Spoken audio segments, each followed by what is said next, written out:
welcome all to the Portable Workbench once again, and for the first time in the new year of 2023. Woo! For today's episode, we're focusing on a remnant of Dale Thomas events, a dummy unit. Why is the example the way it is? Well, as we're going to the backstory of this dude in the Porterverse. Here we go.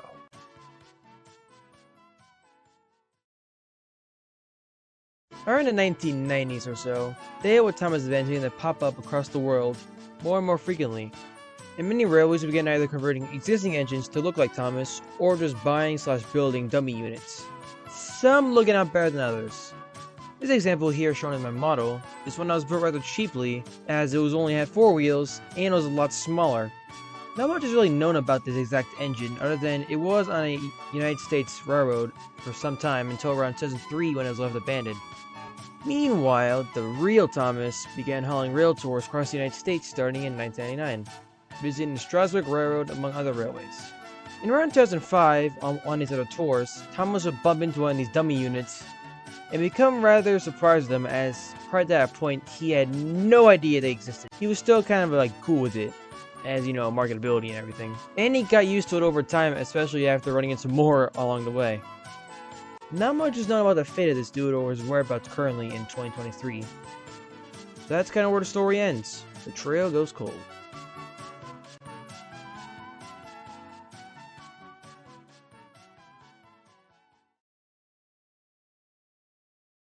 While the trail goes cold on a backstory, the model story is a whole other level.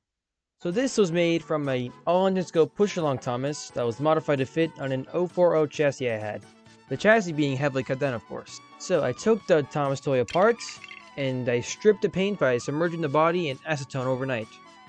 I would recommend only doing this with metal materials, as acetone can sometimes melt plastic. I've seen it melt Legos before, it's kind of creepy looking. So yeah, after submerging overnight in acetone, I took out the metal body, and I scraped it with a metal wire brush to get all the paint off. Once that was done, I washed it off with some soap and water just to make sure it was extra clean. And then I primed the boy with some primer. White primer to be exact. Any brand works really. Then after letting that dry overnight, I began doing a hydro dip on this. It's very simple, you just take a bucket of water and spray paint on top of the surface. As the whatever pattern floats on the surface, you can slowly dip anything into it and it'll replicate the pattern onto the whatever you're hydro dipping, you know? That's what I did with the body. This was my first time doing a hydro dip on anything, so it looks kind of rough here. But I figured since it is meant to be an abandoned engine, it kind of works. Think of it as graffiti. So yeah, after hydro dipping the body, I let it dry overnight again. And while that was drying, I began doing all chassis work. I had to cut down and remove the motor. Motor was gigantic, I had to tell you. And then I had to remove all the gears inside and all that stuff to make sure the engine free-rolled smoothly, as there's no motor in this engine, sadly. And then I took a blue paint pen to the wheels to make them blue to match. Well, sort of match, but you know. And then I repainted the toy smoke box black, as the toy I got was originally like a sparkly blue. And then I also repainted the whistles gold, as they were just yellow, and I wanted a more realistic whistle. And then took a black paint pen and painted the top of the running board black to match the railway series a bit. And then I took a hot glue gun, and then I mounted the chassis, but then afterwards, I took the tip of the hot glue gun using the heat, and I melted down the face's nose. And then made a huge melt mark you can see on the left side of him. So I can make it look like it was abandoned and worn down over time, you know? And then after a coat of matte clear, he was done. Well, I also forgot to mention, I drew on some number 1s with gold paint pen. Just to make sure you know who it is. That was my abandoned Dale Thomas dummy unit. But we are not done here. We still have some more bench updates. So, if you remember seeing a community post a while back, you'll see that I made SpongeBob's house in HO00 scale. Well, that's not the last of it. I've also made Squidward's house from the same guy who made the print. So I'll put a link in the description so I can find the print. And for those wondering, yes, I do plan to make Patrick's house. Just need to finish him up. He is almost done, I promise. So yeah, that's kind of the whole Porterverse workbench as it is currently.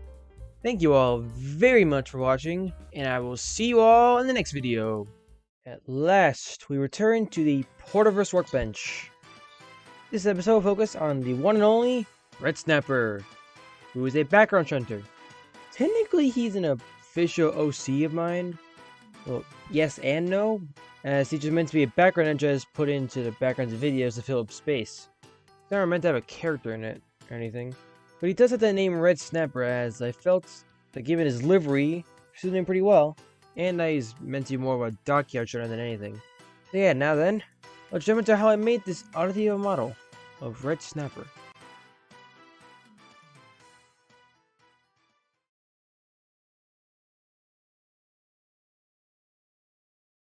Alright, so it was around May of 2022 when I first came up with the idea to build a Red Snapper. I found myself wanting to build a dockyard trender out of basically nothing, just from scratch, you know?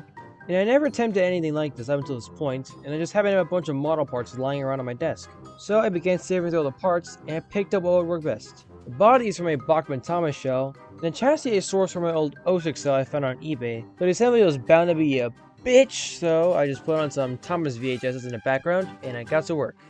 The elephant in the room is obviously the chassis, as the body had a lot of overhang over the chassis. So I took an old solder from another model, I bent it and screwed it into place to support the back half of the body shell. I then took measurements and designed and 3D printed a running board, and after gluing everything down, I used some index strips, painted them black, and glued them to the sides of the bent side rod to make it look like the chassis is extended to give it design unity, you know? Which makes it look a lot better in my opinion. Since the running board was a little bit off in its measurements, I took a Q-tip, I cut it down, and I used that as the back running board, buffer beam. And then used an index card that was folded with masking tape and used as the buffer beam. That was kind of weird, but yeah, it works. So after all the building process was done, I got to painting. I primed the boy with some brush-on gray acrylic. I recommend using an actual primer, but this does work if you have this on hand. And so after about a day of drying, I went to town with a Barn Red acrylic by Delta Creative. So what I did afterwards was Apple Barrel's matte black for the smoke box, cab windows, and other details. After that, I went with a silver Sharpie for the cab windows, and I used a tiny screw for the whistle. I know it looks weird, but like I said, background engine, so. And then also used a bell from a busted Bachmann 06 though. Then I went back with the black paint and did the lining, using toothpicks and very tiny brushes. And I was constantly going back and forth between the black and red colors to ensure the line was neat. After that whole ordeal, I painted the wheels black. I then designed and 3D printed a smoke box door, as this was a Bachmann Thomas, so it only had a face, and I wasn't planning to use a face for this. So a smoke box door would be needed. After it was printed and everything, I lined out the hinges in silver, glued the thing onto the front, coated the thing in matte clear, and boom! Red Snapper's complete. He isn't powered sadly, but he does free roll. Sort of. I do really like this model, as it's one of my first scratch builds, but I would like to redo his chassis in the future, hopefully power him as well. I also wanted to give him some buffers eventually, that'd be a really nice addition I'd say. But for now, Red Snapper serves its purpose as a background shelter. But we're not done yet. We still have another model, what I like to call my theme park Gordon.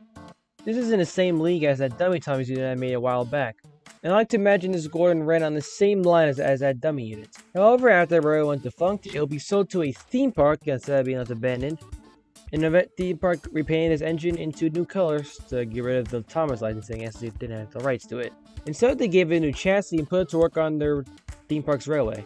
And it served, not much known about it, but it was believed that it served pretty well until around 2012 when the theme park shut down. And of course, like the last unit, Thomas would eventually stumble upon this dummy unit abandoned in around 2014. So hence why it's in a dusty shape. So yeah.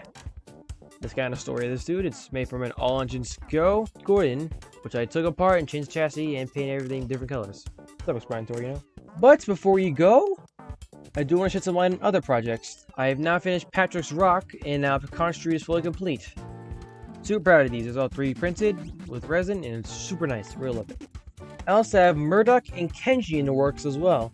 Kenji should be arriving in the mail by the time this video goes up, and Murdoch is set to arrive within a week or so. And I am very excited for these models. I've been wanting to make this guys for a long time. Super excited for the future of this series. Oh yeah, I also have a TikTok page, so go follow me there. I post videos occasionally there. Pretty fun. Thank you all very much for watching this episode of the Porter's Workbench, and I'll see you all in the next one. Back at it again with the Porterverse Workbench. This time we're going to welcome a new member to the Abandoned Squad, if you will. This is my Abandoned Dale Thomas Percy model. We shall first dive into the history of this dude in the Porterverse, and then into how I made this model. Here we go!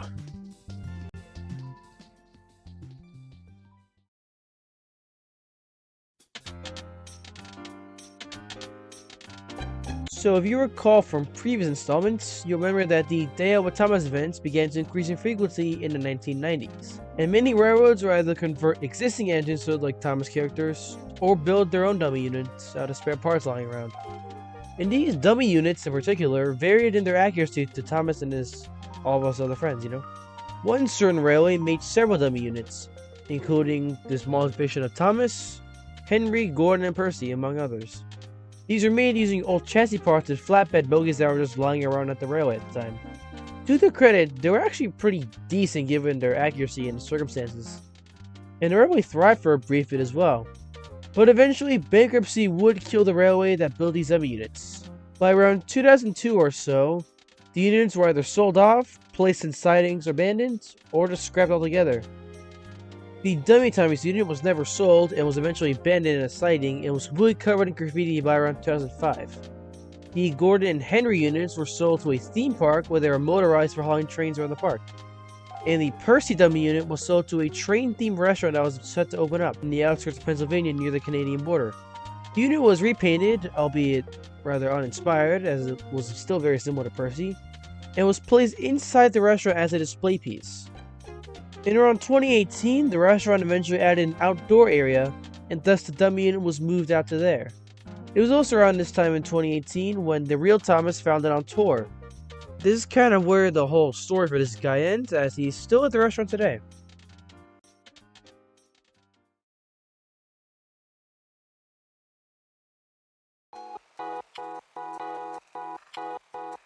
Now that we have covered the backstory of this little guy, let's get into how I built the model itself.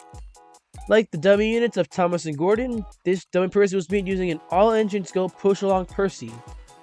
And this is the particular one that came with the Ghost Hunting 3-pack, that also has the Ghost Train statue in the spinning radar. I took the Percy body apart and submerged the die-cast metal parts into 100% acetone. Always be careful with this sort of stuff as it is very, very strong. I've seen them about Legos, it is really weird to see. Anyway, so after letting it sit overnight in the acetone, I took a metal wire brush and used it to remove all the old paint. After getting it all cleaned up and rid of the old paint, I took white primer to the body, let that dry out for about a day, and then I went in with a coat of Rust-Oleum Gloss Metal Green. After letting that dry for another full day, I used a silver Sharpie for the title tank. I then added some blue dots to the sides to indicate like fake rivets, so I imagine that the restaurant will paint those on. I then used metallic red for the cab window lining, and various other metallic details were added as well, like the gold cap for the funnel, little blue parts here and there, etc. In the face, I actually removed the nose using a hobby knife. Always be careful with knives, everybody. I then painted over the face with silver Sharpie. I probably should have used a rubber alcohol to remove the decaling, but I kind of ran out of time, so I want to get this video out soon. So you can still kind of see the face, but shh. After all the cosmetic bodywork was complete, I took the running board bit. I then mounted the whole body together onto a 6-wheeled bogie that I had lying around, the same type they used on the dummy Gordon. An ungodly amount of super glue later and balancing and checking to make sure it was all straight, the model was finally complete. I find this model rather simplistic actually, yet striking at the same time, you know? Not really sure, this is an admittedly simple mod to do really. But yeah, I feel like it just fits, you know? Not really sure how to describe it. But yeah, he's pretty cool. I mean, look at him. He's just a small boy. He is small. Scrunkly little guy. Thank you all very much for watching this episode of the Porterverse Workbench. And I shall see you all in the next one. Welcome back to Porterverse Workbench. Here is the inspection car. And look at him. Small. Quite the goober, you'd say. Anyway, so let's just get into the whole video.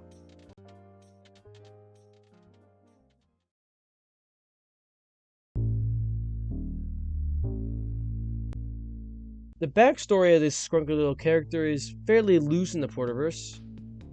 Basically, this model is meant to represent an inspection motor car similar to the likes of Winston built around the 1980s. Afterwards, this inspection car could be seen periodically going up and down Northwestern Railway's main lines and branch lines. It was eventually fitted with a grabber on the front to remove any debris in the way, as it had a very low ground clearance to the rails. I like to think in the early 2000s that the inspection car was given a name, which was Sandy. And this little goober known as Sandy can still be seen on Northwestern Railway today. Pretty cool.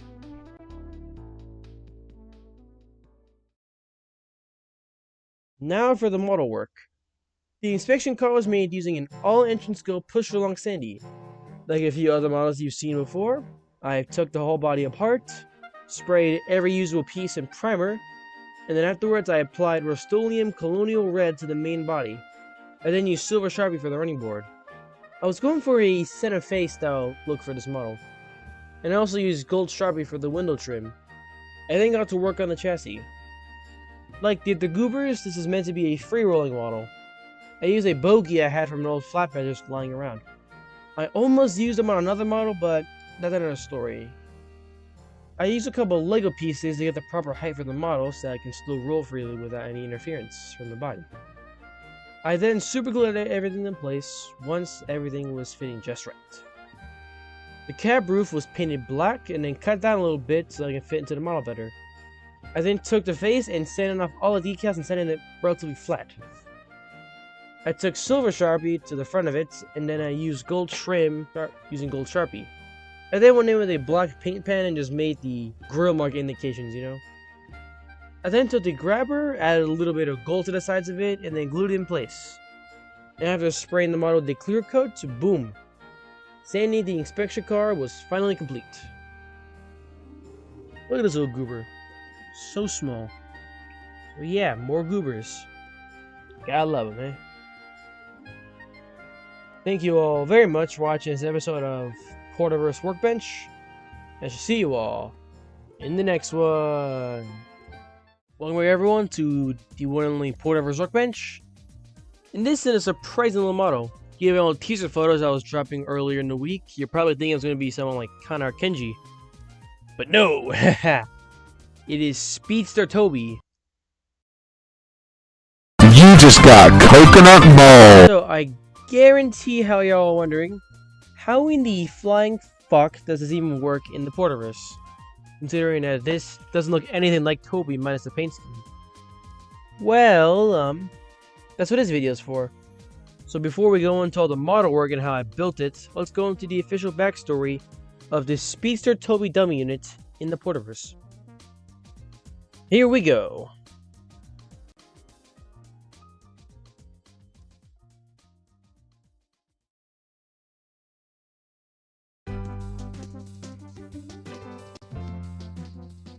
During the glory days of Dale Thomas events, Civil Railways across the world are trying to cash in on that iconic blue train marketability. And one such railway, which I've mentioned many times before, was trying to build as many dummy units as possible for random characters, mostly using random bits and pieces they had just lying around. And these dummy units included characters like Thomas, Percy, Henry, Gordon, and a few others as well. And it also included Toby. And Toby was planning to join an event as well. The original plan was to have a box van given fake side plates and was going to be like the dummy they push around because it was square. But about a week before the actual event was to take place, the box van suffered a horrible accident and it had to be scrapped. And so the railway panicked and got pretty desperate, and they sent out a bunch of representatives to try to find any sort of engine husks or parts they can salvage to build a replacement within a week. One such representative got very lucky as they found a theme park engine that was being sold. And so the representative quickly bought it and had it hauled off to the locomotive works at this railway. And so the theme park engine was given a new chassis to fit and was painted into the Toby colors with 7 on the sides. And the work was fully finished on the last day before the event. Thankfully, the event was reported to have done pretty well, despite almost everyone being confused as hell about Toby's design. When the railway went under in 2002, the Speedster Toby, as it was colloquially called, was never sold and was just placed in a barn that was owned by the representative that found it. and the barn happened to be close by to the railroad tracks. And so, in 2010, a certain Thomas on tour saw it when the door was open one day. It is said that the speedster Toby is still in the barn today, just collecting dust.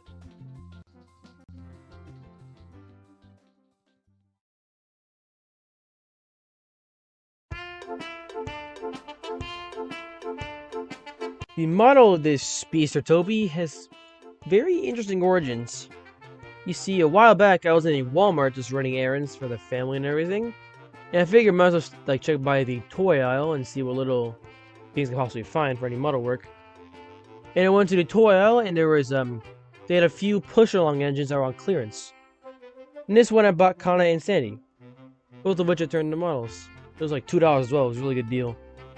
Like all the other goobers, I took the whole body apart and then painted each piece of the body in their respective colors.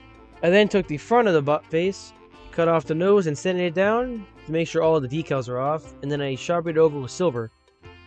I like to think that the face was painted over to avoid any illegality of having the engine exposed in the barn. Anyway, so once most of the cosmetic work was done, I then took a 6-wheel bogie from an old tender and slightly modified it to fit under the running board. After reassembling the model after the paint was all dry, I gave the whole thing a matte clear coat. This is very, very important. So after all that, the Goober Toby has been completed. The Goober army continues to grow. Thank you all very much for watching this episode of Portable Workbench, and I shall see you all in the next one. Hello everybody, welcome back to the Portable Workbench. This is a good one, I'd say. For we have a new member of the Goober army. Here is Goober James. Now, if being totally honest, this model was not planned at all, really. You see, I was out and about one day searching for a push-along Henry so I can make his Goober variant. Sadly, Henry was not in there. But they did have a James and a Young battle, which I did buy that day. And here we are now. So before we get into how to build the model, let's dive into the Porterverse backstory of Goober James. Here we go.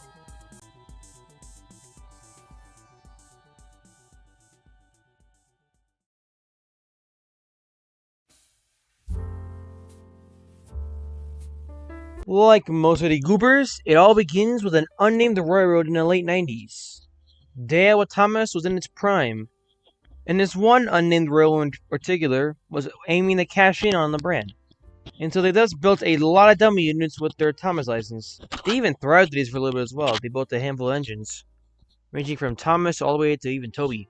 But all didn't last good for that long, as Event Railroad was eventually shut down in 2002. And the units were thus sold off or just abandoned. The Gordon, Henry, and James units were sold to a theme park, while the other units went elsewhere. At this unnamed theme park in question, Gordon and Henry were motorized and became trains that just haul excursions around the park. While James's unit in particular was turned into a beach display in a boat dark ride similar to It's a Small World at Disney parks. The theme park eventually closed around 2012, and by 2013 the James unit was removed from the park, and subsequently abandoned in a railroad storage site. And eventually Thomas, on one of his many US tours, will come across it around 2015. It is unclear if this unit survives today, but many say it has been presumed to be scrapped. The trail goes cold.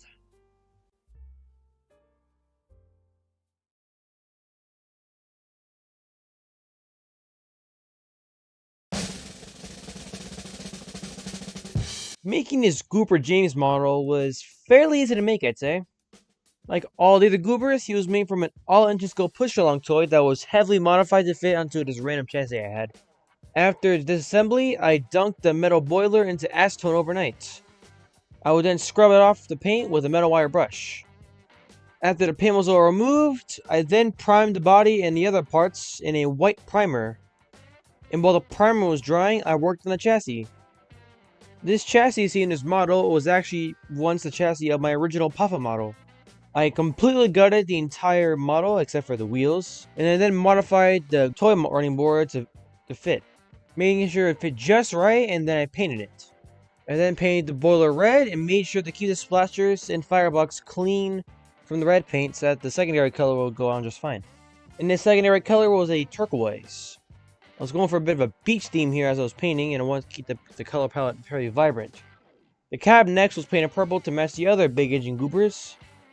The running board was painted all yellow, and the bumpers were painted black.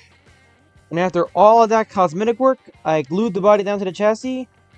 And then after the chassis was glued to the body, I gave the entire model a final matte clear coating. Just make sure the paint is sealed in and really unifies all together.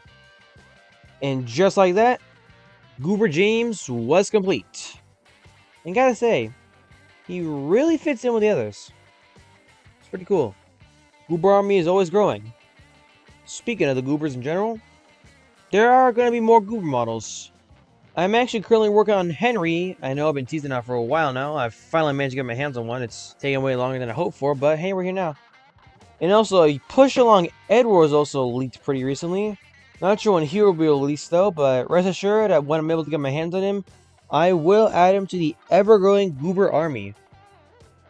Thank you all very much for watching this episode of the Porterverse Workbench, and I shall see you all in the next one.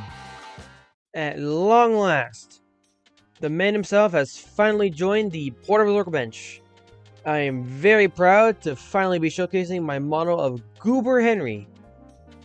If you've been watching my channel for quite some time now, you know that I've been wanting to make Goober Henry for quite some time now.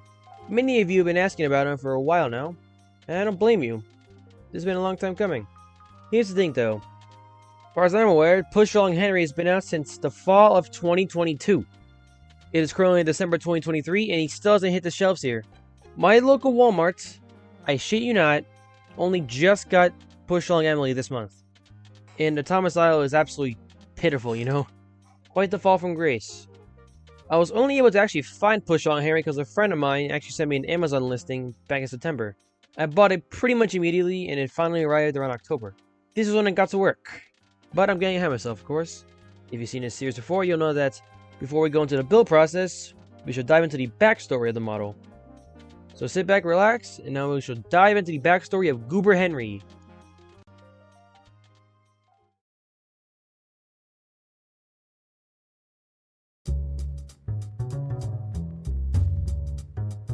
Like all of the other Goobers, it all began on an unknown railroad in the United States, during the prime of Day of Thomas events in the early 2000s. This one railroad constructed several dummy units of the characters, including Henry. Things would go well for the railroad until it shut down in 2002. The dummy units for Henry, Gordon, and James were sold to a theme park, while the other units went elsewhere. The Gordon and Henry units were given new motorized chassis to pull trains on the park. The Henry unit was prioritized more and was given more of a design flair, and is thus more popular with enthusiasts. The theme park company opened a new location in 2011, and thus closed the original location in 2012, and thus the whole site was left abandoned, including the dummy units. A few years later, in 2014, Thomas himself would actually discover the dummy units of Gordon and Henry while on tour in 2014. Thomas's crew would take note of it before continuing on their transcontinental tour of the United States. Since the unit was actually left in a shed as opposed to being outside, it is believed that the Henry unit is in a bad condition and still around today. That is where Goober Henry is today, just remaining abandoned, chilling in the shed at an old theme park.